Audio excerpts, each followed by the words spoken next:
To access the air filter, first open the hood.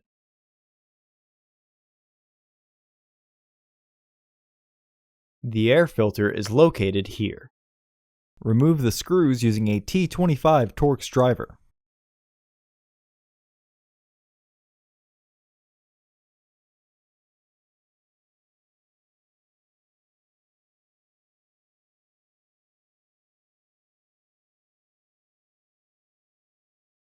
Remove the old filter from the housing and clean out any debris inside.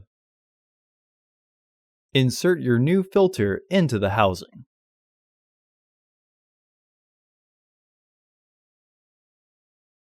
Reinstall the screws.